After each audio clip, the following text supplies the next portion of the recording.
Hello, friends. I'm Kelly Crawford, and this is the Generation Cedar podcast. Formerly a high school English teacher, I'm a wife and now homeschooling mom to 11 kiddos, 7 of which are still at home. And here on the podcast, my passion is to encourage and inspire you about all things Christian motherhood and marriage, the power of homemaking, homeschooling with less stress, the joy of raising children to be disciples, living on one income, and so much more. Be sure to follow me on your favorite podcast platform so you don't miss an episode, and you can also find more at my website at generationcedar.com. Let's dive into today's podcast.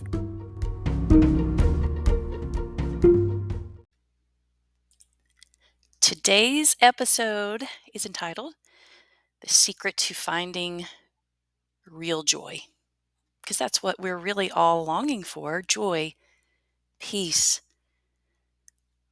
It's going to shift your perspective. I really believe that. So we live in a time where we have it all. Or do we? We live in a great time of irony, that's for sure. On average, we have more money, more things, more recreation, more entertainment, and more conveniences than any people through history. Yet, suicide rates are likely the highest they've been. More people than ever are on antidepressants, or they feel unfulfilled. And overall, there just seems to be a lack of joy.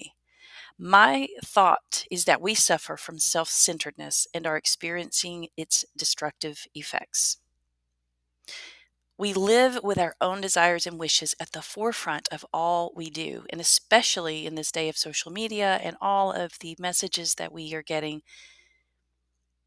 Scripture teaches the exact opposite, but we are bombarded by commercials and magazines and billboards and media sources with one message, and that is, it's all about me.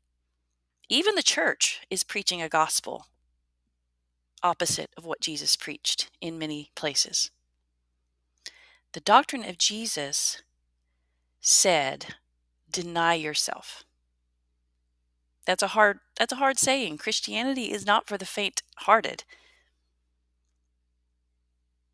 I'm hearing more and more in Christian circles, but I need time for me, so I can better serve my family. I need me time. I need to recharge. And there is some truth in that. Don't get me wrong. But that message has been greatly distorted. Time for me has turned into an underlying current nagging at her heart that constantly compels her to feel overworked and misunderstood. That's not the road Christ asked us to walk. Picture Jesus during his last act before he went to the cross. And this is our example. Here he was, gripped with anguish over the torturous hours that awaited him, kneeling with towel and basin to wash the feet of those flawed, imperfect men who would soon deny they even knew the one who had tenderly nurtured them all these years. That's our last picture. His last earthly act, screaming loud and clear, it's not all about you. Given this precious and painful example, how then should we live? Our perspective is radically changed when we see ourselves as givers, and not only that, but cheerful givers, instead of being taken from by those around us. Moms can especially fall prey to an attitude of being imposed on, taken from, and drained because of the many ways she sacrifices herself. But here's the secret: no one can take what you are willing to give. No one can take anything from you if you're giving it freely. This was Jesus's way, and it makes all the difference in how we see our role in this beautiful story. If we give freely and cheerfully what is ours to give, a profound transformation takes place in our hearts.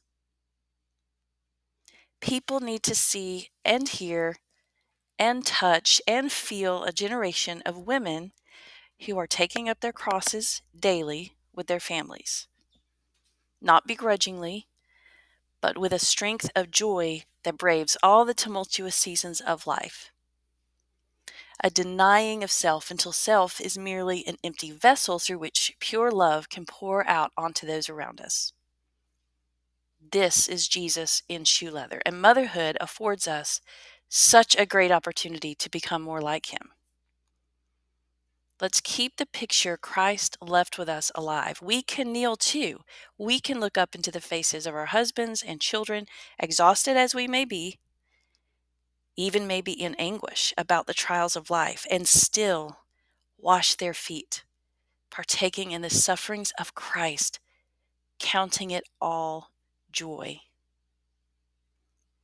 Give freely, and nothing can be taken.